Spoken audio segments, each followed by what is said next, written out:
Hi everyone, welcome to my YouTube channel. I'm happy to be with you again after a long time without releasing a video. I'm Hervé Onanga Kimbo, I'm Christian, I'm an entrepreneur and I'm also a tech enthusiast. This channel is designed to inform people about robotics, space exploration, artificial intelligence and also a little bit of science fiction, but also to help people who have absolutely no science background to achieve a tech career. But first of all, please don't forget to subscribe to this YouTube channel and to like the video because it will oblige the algorithm of YouTube to spread it to more and more people. Now, let's dive into the topic of today.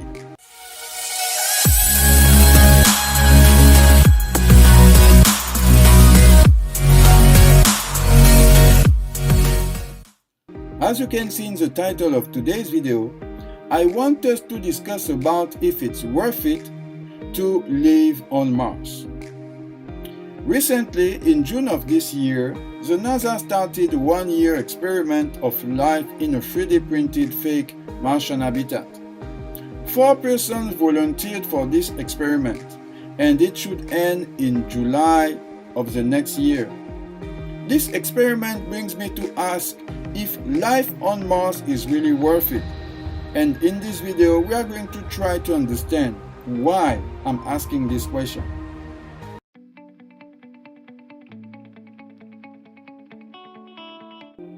Robert Zubrin, in an article of 1996, said that Mars is singular in that it possesses all the raw materials to support not only life, but also a new branch of civilization. And then he's going to give a few arguments to support this idea.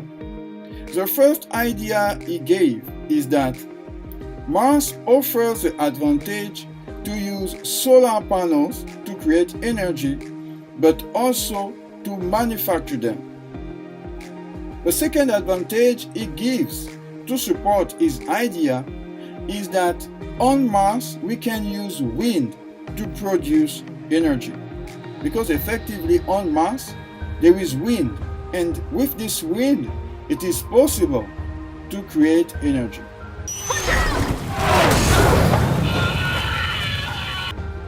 The third advantage he gives to support his idea is that on Mars we can use ice to produce water, because in the soil of Mars there is ice, and according to some scientists there was water on Mars during the time of the history of this planet. This ain't for me. And another important element is that on Mars we can produce crops with the soil of Mars. Then, according to all those different ideas, we should colonize Mars for the different reasons. First, exploiting its natural resources. Second, fulfilling our pioneering nature as human beings. Third, securing fresh opportunities for experiments in living. And fourth, colonizing Mars would be a backup for human beings if never our Earth would be doomed to disappear. Really? And finally, it would help us to learn the answers to important scientific questions. And then from all those different ideas, we can understand that Mars is a place where humans can multiply and live in large numbers, because it has by far the greatest potential for self-sufficiency. And as you know, the most important leader in the project of Mars colonization is Elon Musk. Elon Musk wants to go on Mars because he says that a permanent colony on Mars could sustain our species if all humanity is extinguished on Earth. And his plan is then to send first unmanned ships and later to send human beings to convert water and CO from the Mars surface into the liquid oxygen and methane fuel that will power the ship that will be used to send human beings on Mars. And as you know, actually, there has been recently a spaceship that was launched, and this spaceship will be used for going on Mars. It is the Starship. And the Starship is actually the biggest and the largest spaceship never built, and it will be used particularly for Mars exploration and colonization.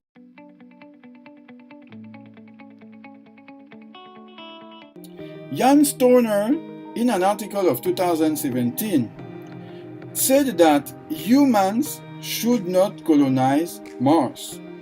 The first reason he gives to support his idea that humans should not colonize Mars is that it would significantly destroy the Martian environment, according to the principle of scientific conservation. What does this principle say?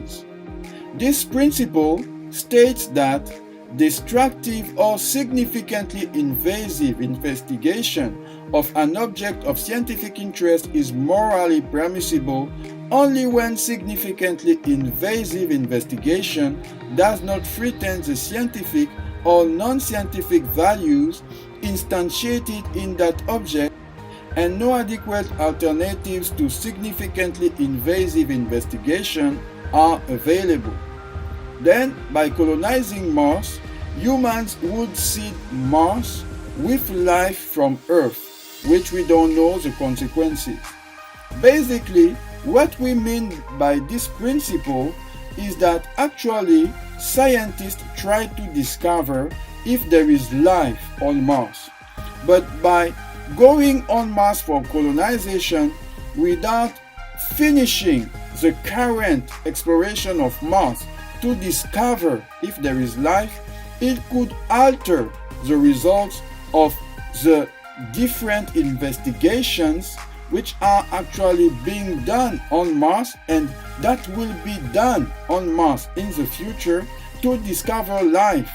Then actually the presence of human beings, the presence of human colonization could be an obstacle to the discovery of life on Mars. It's simple. And it raises another question, another very important question. Is there life on Mars? Or even more, is there life in the universe except the Earth? Are we alone in the universe? It raises this other question. Then it is one of the main reasons why some scientists are against Mars colonization. Then, to give a solution to this problem of the respect of the principle of scientific conservation, Jan Stoner suggests that the best alternative would be to use robots. Concerning the project of Elon Musk to colonize Mars, some scientists say that it is the wrong idea because of some potential problems that could be dangerous for the future. The first problem they mention is that there is not enough CO2 to terraform the atmosphere. Because the project of Elon Musk is that we are going to terraform Mars in order to create an habitat that will be similar to the one of the Earth. And it is what we call terraforming. And to do that, it is necessary to have enough CO2. But according to those experts, there would not be enough CO2 to terraform the atmosphere. Then the human colonizers that would be on Mars would have difficulties to terraform Mars and to make it livable like the Earth. The second reason those experts give about Musk's idea is that it is really hard to bring humans on Mars. Bruce Jakosky, a planetary scientist, considers that the approach of Musk is really unrealistic, non-plausible, and non-credible. In my opinion, I don't agree with this idea because we don't know exactly how technology will evolve in the future. Currently, with the development of space technology, we can see that it is already a big progress to have been able to create such a spaceship like the Starship. It is really a very big progress. But in 5, 10, 20 years, we don't know how long it will take to go from Earth to Mars. Maybe that we will be able to do it in a few days, maybe even in less than 1 week. Who knows? Then I don't think that this idea is plausible because actually the project is to send human beings on Mars in 2050 and we are just in 2023. We have still 27 years. Then it is possible that before 2050 we will have reached a very high level of development in space technology that will allow us to send more easily human beings on Mars.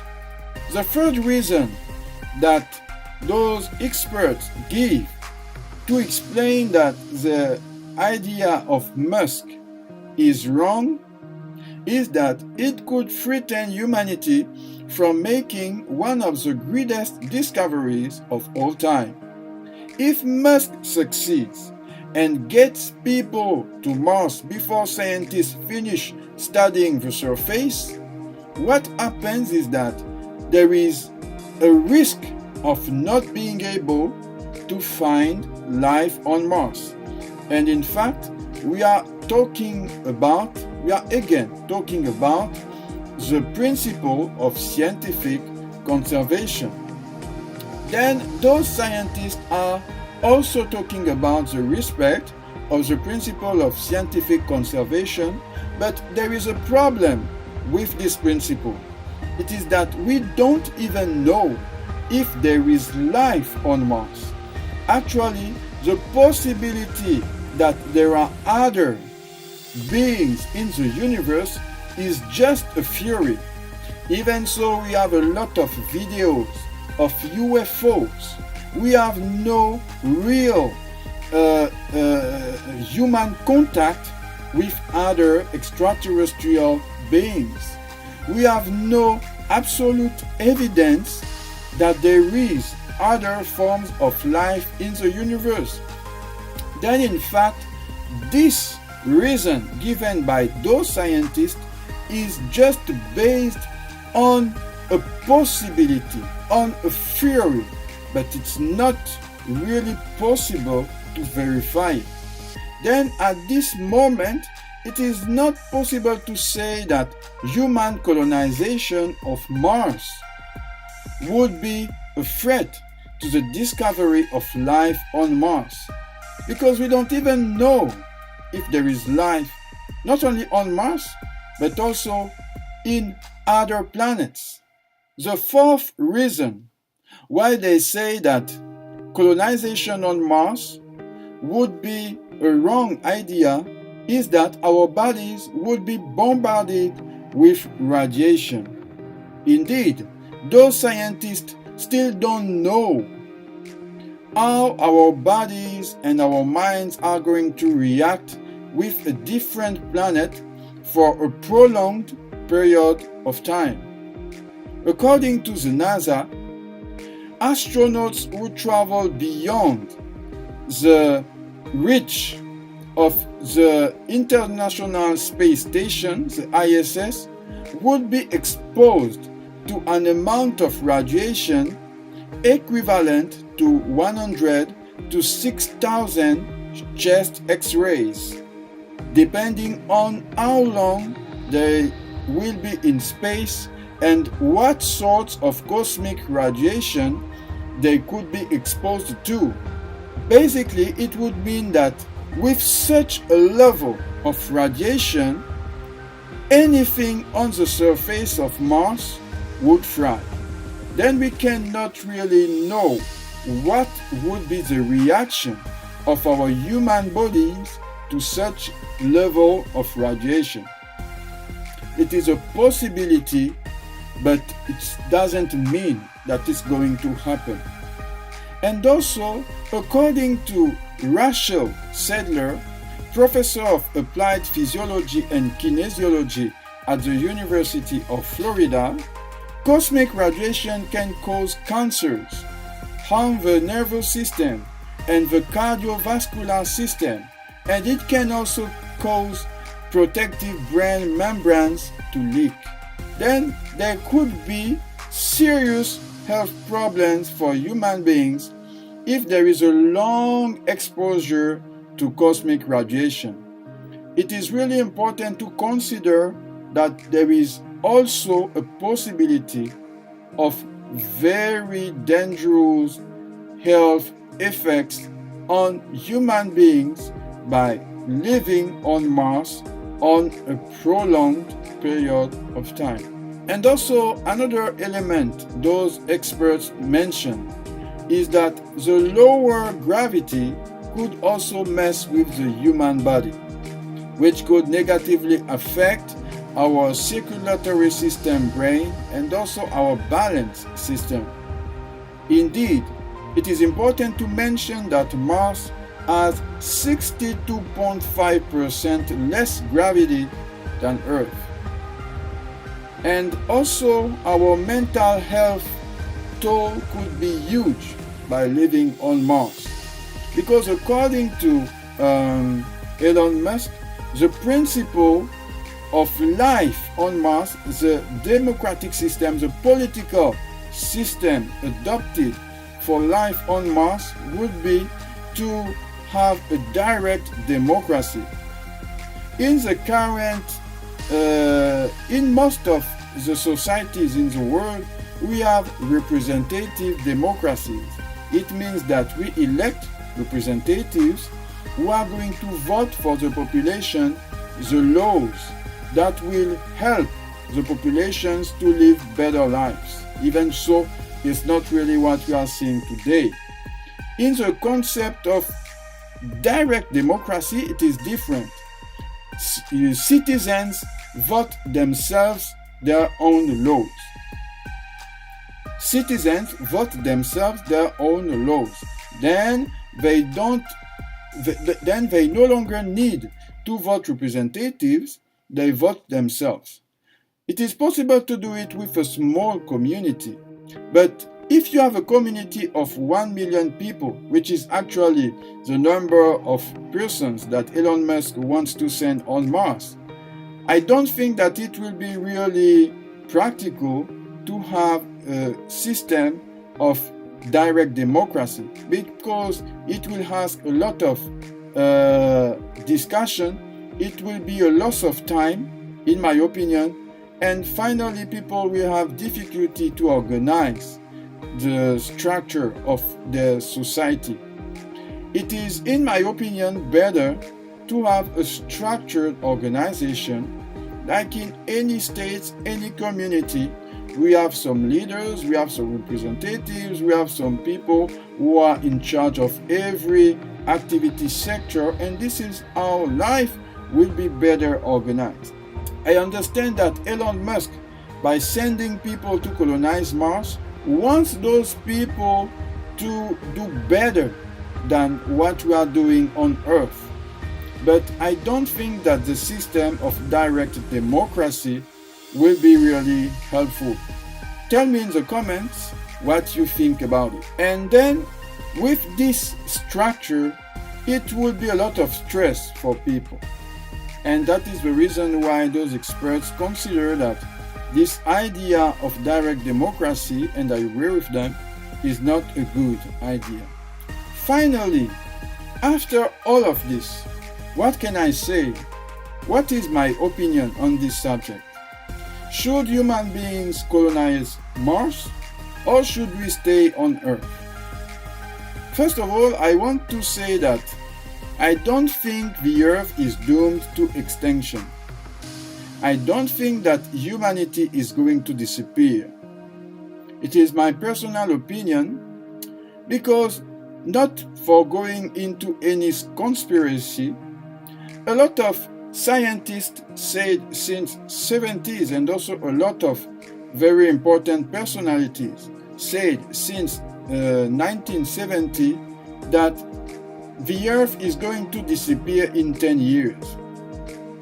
But today, more than 50 years after those declarations, we continue to see that the Earth is always there. The Earth continues to exist. Then I have a little bit interrogations about the truthfulness of those declarations. The second thing I would say is that as a Christian, because I'm Christian, I believe in Jesus Christ as the Savior of the world. The Bible tells us that there will be a time of redemption for the whole creation. And you can read it in the book of Revelation. But also you can find in the book of 1 Thessalonians and also in the book of 1 Thessalonians in chapter 1 and 2, you can read that Jesus Christ is going to come back and to take his church. And also you can read in the book of Matthew chapter 24 that when some events will happen in the world, at this time the Lord Jesus Christ will come back. Then what we can understand from it is that there is no mention in the Bible that there will be a kind of extinction of humanity or a kind of destruction of the earth based on religious convictions. It is my opinion, I repeat. Then that is why I think that the earth is not going to know any real problem of extinction or destruction in the future. Now, based on that, does it mean that we should not explore other planets? When we consider what could be the potential risk, I think that I understand why there are some scientists who are against life on Mars. I don't think that there is a real problem for human beings to go on Mars and to explore other planets, to colonize other planets. We should do it because it will allow us to open new pathways for research, new pathways for science. I am a Star Trek fan. But if we know that there is real possibilities of danger for human beings, maybe that we should refrain ourselves to achieve such a project. Thank you very much for watching this video. Please don't forget to subscribe to this YouTube channel and to like the video, because it will oblige the algorithm of YouTube to spread it to more and more people. I also invite you to leave a comment to know exactly what you think about my YouTube channel and also what you thought about this video of today. Please leave a comment, I will read it. And if you have any suggestion, please leave it in the comment. It will help me to improve my work for the future. And also, please, you can follow me on Facebook, Twitter, TikTok, and also on Instagram. You can also subscribe to my podcast on SoundCloud, TechSquare, and you can also subscribe to my blog, www.techsquare.com. If you subscribe to my blog, you will receive a monthly newsletter in what I will update you on my different activities and also on my next project. I also want to invite you to do something very special. Please support me on PayPal. I'm actually a student and I really want to do much more, but I have to do a lot of things to support my needs, and I also have my studies at the same time. But if I have a financial support in what I'm doing, actually, it will help me to be more dedicated to what I'm doing, to allocate more time to what I'm doing, and also to provide you more relevant content, then please support me according to what you will feel about a support that you can give me. And also, please, you can also come on my Patreon. It's not yet open because I didn't yet upload videos, but very soon I will release some videos on my Patreon, and it will be the opportunity to have live discussions with my Patreons and also to have other activities together. But it will be only for my Patreon. Then I really encourage you, I really invite you to support me financially, because it will help me a lot for the next steps of this YouTube channel, for the next steps of this adventure that I am in concerning my scientific activities. Thank you very much again, and don't forget, if you look to the sky, you can change your world. Thank you very much, and see you in the next video.